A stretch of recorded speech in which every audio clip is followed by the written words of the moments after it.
मराठी लाभले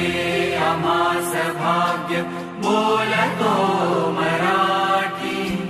झालो खरेच धन्य ऐकतो मराठी धर्मपंथ